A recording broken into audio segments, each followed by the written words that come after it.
এই বেপর্দা মেয়েদের পিছনে ছুটেন না, আপনার জন্য অনেক সুন্দর সুন্দর হুর আইন অপেক্ষা করছে। আমি আজকে সকালে একটা হাদিস পড়েছি, মুয়াজ বিন জামাল থেকেই বর্ণিত।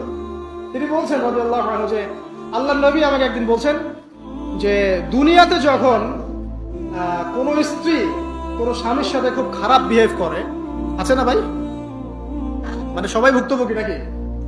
আচ্ছা, এরকম যখন হয় তখন জান্নাতে তার যে হুর আছে, ওই মুসলিম ব্যক্তির জন্য জান্নাতে যে হুর আইন আছে ডাগর ডাগর চোখওয়ালা, ওই হুর আইন অদৃশ্যভাবে বলতে থাকে এই মেয়েকে উদ্দেশ্য করে যে তুমি ওকে কষ্ট দিও না, তুমি ওকে কষ্ট দিও না, কারণ সে তোমার কাছে কয়েকদিনের মেহমান মাত্র, অচিরেই সে আমাদের কাছে চলে আসবে। তো এখন যদি আপনি দুনিয়ার এইসব নগ্ন বেপর্দা অশ্লীলতার ফেরিওয়ালা, ঠিক আছে, দেহ ব্যবসায়ীদের পিছনে ছুটে বেড়ান, তাহলে আপনি জান্নাতে হুর পাচ্ছেন না।